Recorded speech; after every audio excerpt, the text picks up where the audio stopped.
André Onana demande pardon à Samuel Eto'o et Rigobert Song. Samuel Eto'o prend une décision. Pour plus d'informations après le générique. Avant de commencer, n'oubliez pas de vous abonner et d'activer la cloche de notification car cela va vous permettre de ne plus manquer à nos prochaines vidéos. C'est parti!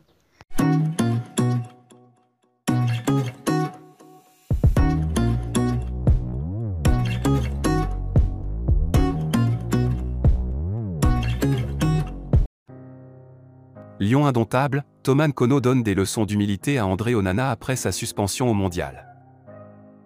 La légende Toman Kono s'est prononcée sur le cas André Onana, suspendu après la défaite du Cameroun 1-0 face à la Suisse à la Coupe du Monde 2022. À la Coupe du Monde au Qatar, ce n'était pas la totale sérénité dans la tanière des Lions indomptables.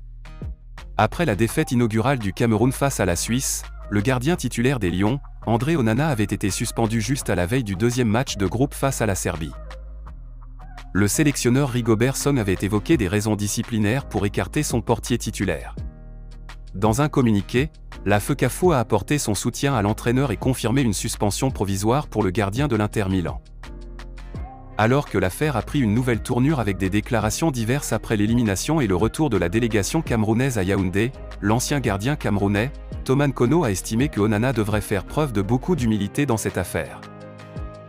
Il doit être humble, il est plus important que les autres. Être humble dans la vie vous fait atteindre le but. Les valeurs sont importantes. Nous ne savons pas ce qui s'est passé, a déclaré l'ancien gardien de l'Espagnol de Barcelone au micro de AS. Samuel Eto'o s'est prononcé sur le parcours du Maroc, demi-finaliste de la Coupe du Monde Qatar 2022. Avant le coup d'envoi de la Coupe du Monde au Qatar, Samuel Eto'o misait sur une finale avec une équipe africaine notamment le Cameroun.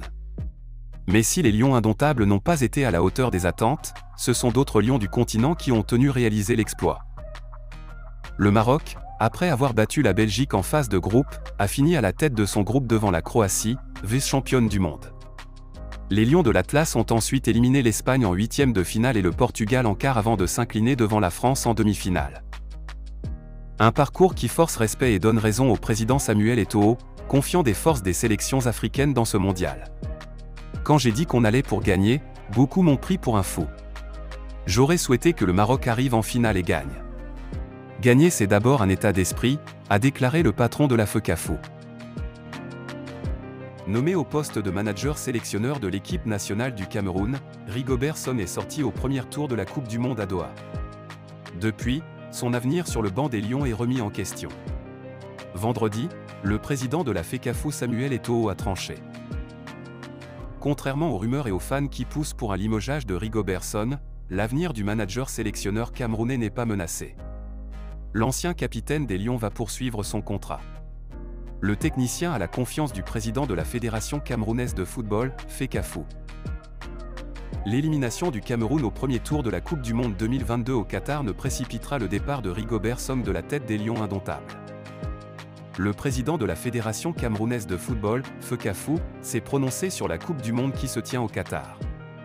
Évoquant son pays le Cameroun, Samuel Eto'o a affirmé à demi-mot que le sélectionneur Rigobert Song ne quittera pas son poste.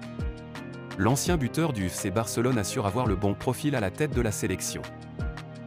J'ai le sélectionneur qu'il faut, je vais l'amener à gagner. Gagner, c'est d'abord un état d'esprit, a déclaré Samuel Eto'o fils à Doha selon les propos relayés par notre confrère Léger Tiencheux. Une déclaration qui vient conforter Rigobert Song dans ses fonctions de sélectionneur des Lions indomptables.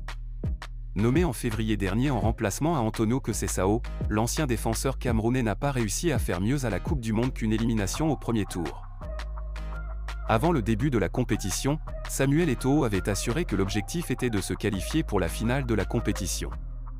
Malgré la sortie au premier tour des Lions, plusieurs observateurs se sont félicités de la victoire de prestige 1-0 contre le Brésil.